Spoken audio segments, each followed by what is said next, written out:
যাকে লড়াই করে আমি তাপস দা অর্জুন সিংরা ক্ষমতায় বসিয়েছিলাম, তিনি দার্জিলিং এ যাওয়ার সময় এয়ারপোর্টে বলছেন গার্ল চাইল্ডরা রাত্রে বেরোবেন না।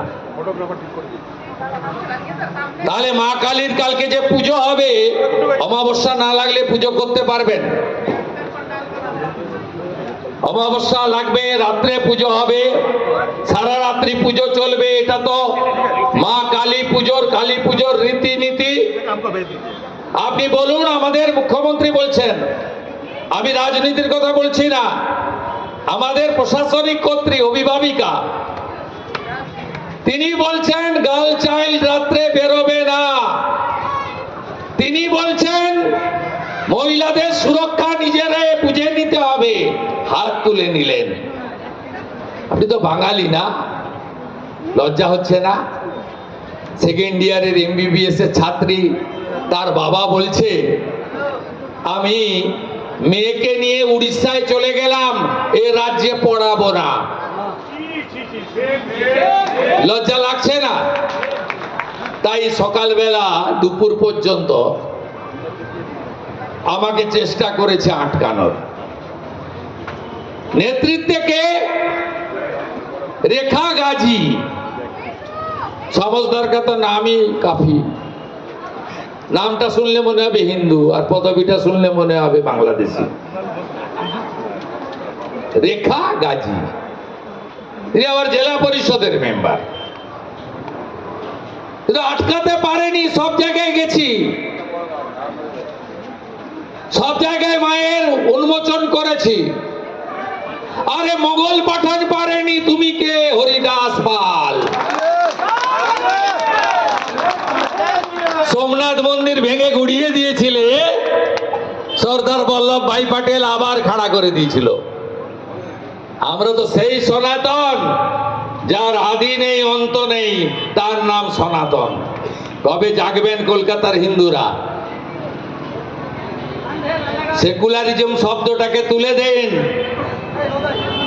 যেখানে হিন্দু বেশি আছে ওখানেই সেকুলারিজমের শব্দ আছে।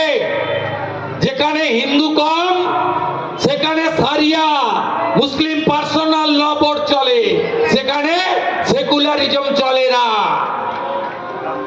একটু জাগুন আপনারা, আমরা সাফ করে দেব গাঁগঞ্জ, চিন্তা নেই।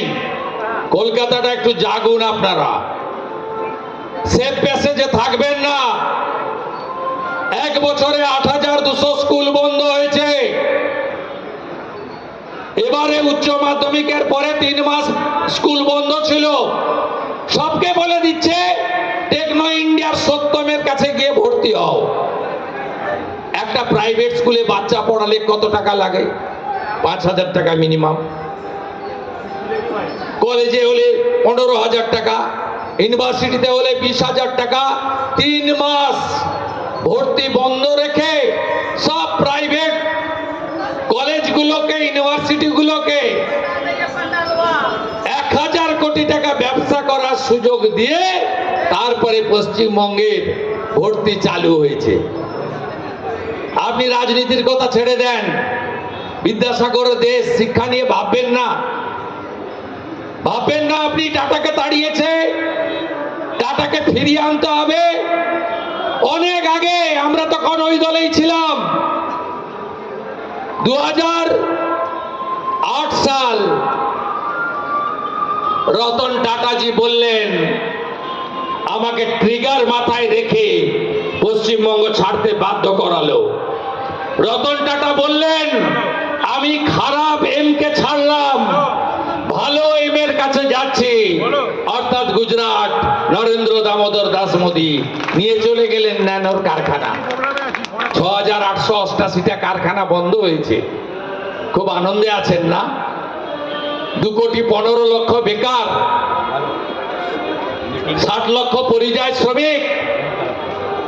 বিহারিরা বাহারি, উড়িয়া উৎকলের লোকেরা বাহারি, গুজরাটিরা বাহারি, শিখরা বাহারি, মারাঠিরা বাহারি, সিন্ধ্রিরা বাহারি, জৈনরা বাহারি, রাজস্থানের মারোয়াড়িরা বাহারি, আর রোহিঙ্গা আর বাংলাদেশের ঘুষপেটিয়ারা আমার দামাত। বলেনি মুখ্যমন্ত্রী কদিন আগে ভবানীপুরে সব বাহারিরা ঢুকে গেছি? কারা বাহারি? অল আর ইন্ডিয়ান, অল আর ইন্ডিয়ান, আমরা ভারতীয়। একটা কথাই মায়ের সামনে বলবো, মাঠ না মাঠ চাষ করছে, আবার হিন্দি বলা হিন্দু, বাংলা বলা হিন্দু। খুব গায়ে লাগছে, যন্ত্রণা বাড়ছে। পরের বছর থাকবে না ওরা, এটা আরো বড় করে হবে।